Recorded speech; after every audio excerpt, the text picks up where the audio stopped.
अब दोस्तों जो हमारी अगली कैंडलस्टिक है ये है पेपर अम्ब्रेला कैंडलस्टिक। अब डोजी और मारुबुजो काफी आसान है ध्यान में रखने के लिए, मगर यहाँ से जो कैंडल शुरू होने वाले हैं वो थोड़े से ध्यान में रखने के लिए कॉम्प्लिकेटेड हो सकते हैं, जिसकी वजह से आपको इन कैंडल्स को रियल लाइफ एग्जांपल्स के साथ रिलेट करके ध्यान में रखना है। जैसे जो सबसे पहला है वो है पेपर अम्ब्रेला कैंडलस्टिक। अब मार्टिनीज या कोई भी ट्रॉपिकल कॉकटेल वगैरह आपने देखा ही होगा कि उसके ऊपर एक अम्ब्रेला होती है, तो उसका क्या होता है कि ऊपर की तरफ अम्ब्रेला और नीचे की तरफ सिर्फ स्टिक होती है। तो उसके वजह से ये भी पैटर्न इसी तरह है, ऊपर की तरफ रेड या ग्रीन कलर की बॉडी, छोटी सी, ज्यादा मोटी नहीं, छोटी बॉडी, और नीचे सिर्फ एक शैडो, नीचे की तरफ, ऊपर की तरफ कोई भी शैडो नहीं होता। अब ये तो एकदम आइडियल केस हो गई, मगर बहुत बार थोड़ा सा ऊपर शैडो रहता है, तो थोड़ा सा अगर है तो थोड़ा इग्नोर आप कर सकते हो, मगर जो नीचे की तरफ है वो लॉन्गर रहता है, इस बात का ध्यान रखिएगा। अब दोस्तों इसमें भी बुलिश और बेरिश ये दो कैंडल्स होते हैं, जिसमें कॉमन बात ये है कि इसमें लॉन्ग बॉटम शैडो होता है, यानी इनका शैडो बहुत ज्यादा लॉन्ग होता है। इसका कैंडल का कलर ग्रीन है या रेड है ये बिल्कुल भी मैटर नहीं करता, मगर मैटर ये करता है कि ये जो कैंडल है वो एग्जैक्टली किस लोकेशन पर चार्ट पर आई है। अब दोस्तों अगर ट्रेंड बेरिश है, यानी कि एक डाउन ट्रेंड चल रहा है जिसमें ये पेपर अम्ब्रेला स्टिक, ये कैंडल स्टिक आ जाती है, तो इसका मतलब है कि ये हैमर है। जी हाँ दोस्तों, यहाँ पर आप देखिए एक डाउन ट्रेंड चल रहा है, क्लियर कट डाउन ट्रेंड है, क्योंकि ये लगातार लोअर हाइज और लोअर लोज बनाता जा रहा है। इस बीच आ गई है ये कैंडल, और इस कैंडल को हैमर कहते हैं, क्योंकि यहाँ से ट्रेंड रिवर्स होने वाला है। जी हाँ दोस्तों, एक डाउन ट्रेंड के बाद जब भी हैमर आ जाती है तो आपको समझना है कि भाई ट्रेंड रिवर्स होने वाला है, जैसे यहाँ पर हो गया। अब इसी तरह ये एक और एग्जांपल है इन्फोसिस का। यहाँ से देखिए ट्रेंड कितना नीचे आ गया, यहाँ पर हैमर क्रिएट हुई और फिर एक अप ट्रेंड। अब यहाँ पर एग्जैक्टली आपको क्या देखना है, एक हैमर है या नहीं, इसे आप कंफर्म कैसे करोगे? तो दोस्तों बॉडी होती है और हमें लॉन्ग शैडो चाहिए, ये तो बात क्लियर हो गई। अब आपको कंफर्म करने के लिए इसका जो ओपन प्राइस है और इसका जो क्लोज प्राइस है वो काफी नजदीक होता है, इसे आपको माइनस करना है, इसका जो डिफरेंस होता है वो देखना है। अब इस केस में यानी इन्फोसिस की केस में ओपन और क्लोज की प्राइस देखिए 647 और 644 है, तो इन दोनों का डिफरेंस कितना हुआ? 3 हो गया। तो आपको देखना है कि इसका जो हाई है और इसका जो लो है इसका डिफरेंस देखना है। अब यहाँ पर एग्जाम्पल के लिए 647 और 637 ये डिफरेंस हो गया। अब दोस्तों ये जो ओपन और क्लोज प्राइस है इसका जो डिफरेंस है उसका डबल से ज्यादा होना चाहिए, उसका जो विक यानी जो शैडो है वो डबल से ज्यादा होना चाहिए। यानी इस केस में अगर 3 है डिफरेंस ओपन और क्लोज प्राइस में, तो कम से कम उस जो शैडो है वो 6 होना चाहिए उसका डिफरेंस, यानी हाई और लो का डिफरेंस कम से कम 6 होना चाहिए, और यहाँ पर 10 है, यानी कि आपने हैमर है इसे कंफर्म कर लिया। अब हैमर है ये कंफर्म कर लिया तो आप ट्रेड प्लेस कर सकते हो। अब दोस्तों देखिए इसमें भी 2 तरह के ट्रेडर्स हो सकते हैं। एक तो जो हैमर क्रिएट होने के बाद तुरंत ही 3:20 को जब मार्केट क्लोज हो रहा है तब वो क्लोजिंग प्राइस पर अपनी एंट्री कर लेंगे और होप करेंगे कि अगले दिन भी ये ट्रेंड ऐसा ही मतलब रिवर्स हो जाए, ट्रेंड बुलिश हो जाए। मगर जो रिस्क अवर्स होते हैं वो क्या करता है कि एक दिन रुकते हैं, यानी कि आज के दिन अगर हैमर हो गया तो कल के दिन वो देखेंगे कि मार्केट सच में क्या बुलिश ट्रेंड हो गया है, क्या रिवर्स हो गया है ट्रेंड। अगर हो गया है तो वो बाय करते हैं अगले दिन मार्केट क्लोजिंग के वक्त। तो दोस्तों कई बार ये जो ट्रेड ट्रैप्स होता है वो अवॉइड करने के लिए कंफर्मेशन देना एक बहुत ही बढ़िया चीज हो सकती है।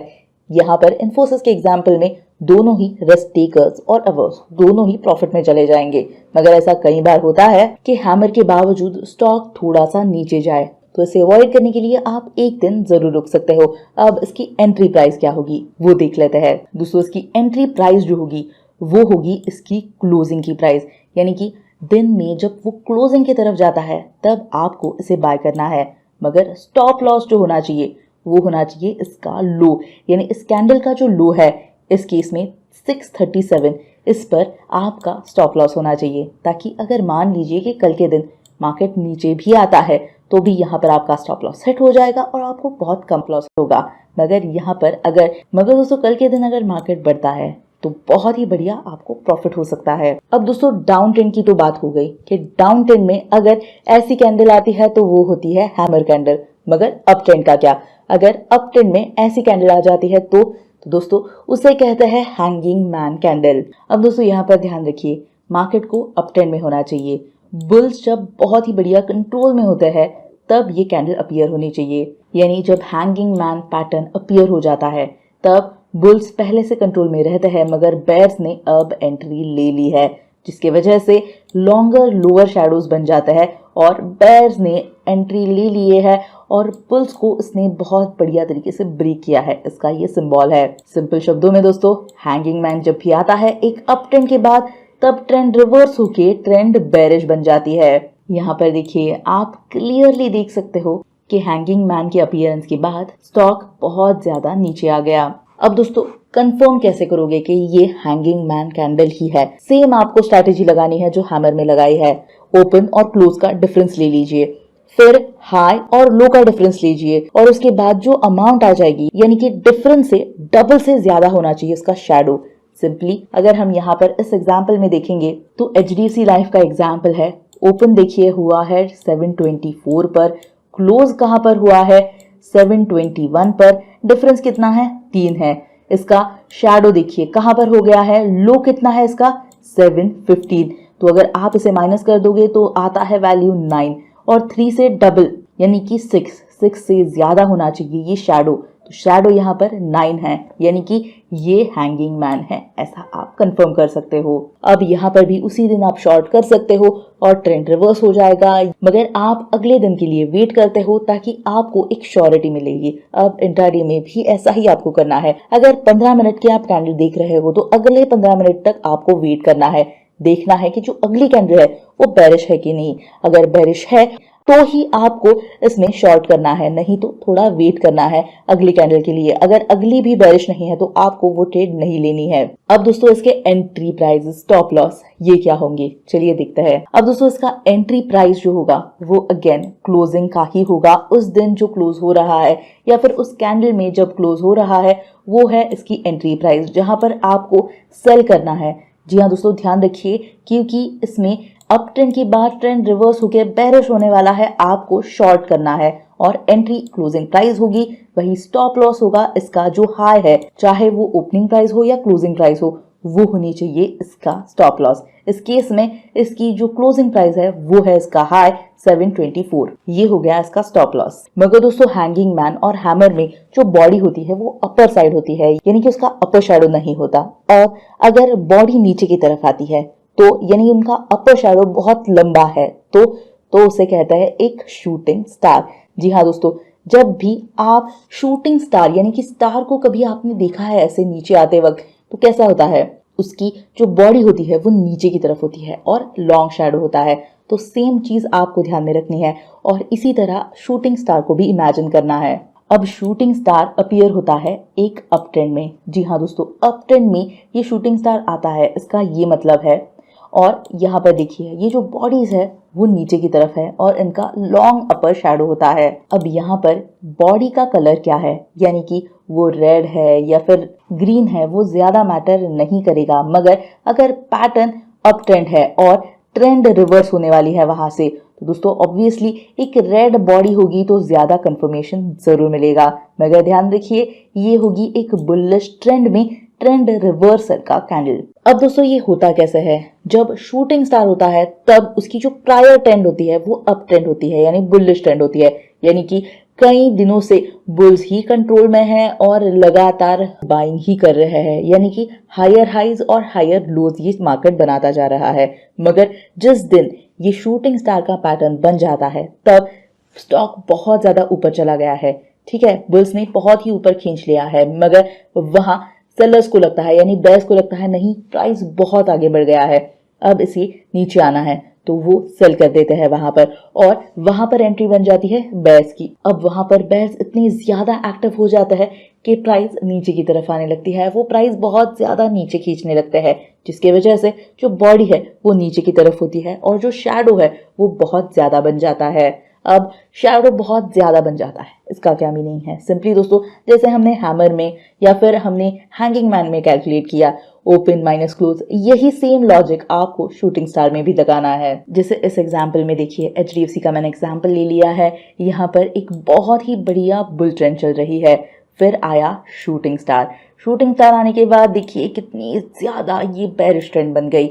अब यहाँ पर जो मैंने आपको लॉजिक बताया है, एग्जैक्टली आपको वही लॉजिक कंफर्म करने के लिए कि क्या भाई ये सही में शूटिंग स्टार है क्या नहीं, इसे कंफर्म करने के लिए ये लॉजिक, यानी कि इसका ओपन माइनस क्लोज देखिए। इस केस में 2871 माइनस 2859, इसे माइनस कर दीजिए, डिफरेंस आता है 12। अब इसकी बॉडी की साइज आपने कैलकुलेट कर ली, वो है 12। अब बॉडी से डबल से भी ज्यादा होना चाहिए इसका शैडो, तो आप इसका जो क्लोज और इसका जो हाई है उसे माइनस कर दोगे तो इसका जो डिफरेंस है वो 37 है। इसका मतलब है कि ये डबल से भी ज्यादा है, तो yes this is a shooting star. और अब यहाँ से ट्रेंड रिवर्स होगी। और दोस्तों इसकी जो एंट्री प्राइस होगी वो देखिए, इसकी एंट्री प्राइस है इसकी क्लोजिंग प्राइस उस दिन की, और स्टॉप लॉस है इसका हाई यानी 2896। ये बन गया इसका स्टॉप लॉस, ताकि अगर मान के चलिए कि ट्रेड ऊपर की तरफ, यानी कि मान के चलिए अगर ये ट्रेड आपकी गलत हो जाती है और स्टॉक ऊपर की तरफ जाता है तो स्टॉप लॉस हिट होके आपको कम नुकसान होगा, तो इसी की वजह से आपका स्टॉप लॉस होना चाहिए हाई पर। अब यहाँ पर आप उसी दिन या उसी कैंडल पर क्लोजिंग के वक्त इसे बाय कर सकते हो, या फिर आप एक और कैंडल फॉर्मेशन का वेट कर सकते हो। अगर ये निगेटिव रहती है तो मान के चलिए कि भाई निगेटिव ट्रेंड आने वाली है, तब आप इस क्लोजिंग पर सेल कर सकते हो ताकि आपको अच्छा प्रॉफिट हो। अब दोस्तों आपने देखा ही कि अप ट्रेंड में शूटिंग स्टार होता है, मगर डाउन ट्रेंड का क्या? डाउन ट्रेंड में होता है इन्वर्टेड हैमर। जी हाँ दोस्तों, हैमर होती है इस तरह से, लॉन्ग शैडो और ऊपर की तरफ बॉडी। अब इन्वर्टेड हैमर यानी कंप्लीटली इन्वर्ट कर दीजिए, अब ऊपर की तरफ है बहुत ज्यादा शैडो और नीचे की तरफ है बॉडी, तो इसे कहता है इन्वर्टेड हैमर। और अप ट्रेंड में जैसे शूटिंग स्टार होता है वैसे ही डाउन ट्रेंड में है मार्केट और वहां पर इन्वर्टेड हैमर आ जाती है, तब समझ लीजिए कि अब ट्रेंड रिवर्स होने वाली है, यानी कि बुलिश ट्रेंड आने वाली है। जैसे कि यहाँ पर आप देख सकते हो कि इस इन्फी के एग्जाम्पल में आ गया है ये इन्वर्टेड हैमर। इस समय ट्रेंड क्या है? बेरिश। बेरिश के बाद इन्वर्टेड हैमर आ गई और फिर देखिए कितनी बढ़िया बुल रन हमें मिल गई इस शेयर में। अब सेम अगर आपको चेक करना है कि ये इन्वर्टेड हैमर है या नहीं, सेम ओपन और क्लोज को माइनस कीजिए। इस केस में 1.8 है और इसका जो क्लोज और इसका जो लो है इसे कैलकुलेट कीजिए। इस केस में ये 7 है, तो डबल से ज्यादा है, तो यस ये इन्वर्टेड हैमर है। और ये कंफर्मेशन मिलने के बाद आप ट्रेड प्लेस कर सकते हो, या फिर एक और कैंडल के लिए वेट करके ट्रेड प्लेस कर सकते हो। और अगर कंफर्मेशन मिल जाता है तो आपको बहुत ही बढ़िया अपॉर्चुनिटी मिलती है, यहाँ पर आपको बाय करना है। और इसकी जो एंट्री प्राइस होगी वो ऑफ कोर्स होगी दोस्तों इसकी क्लोजिंग प्राइस, मगर इसका जो स्टॉप लॉस होगा वो होगा इसके लो की तरफ, जो इस केस में है 506।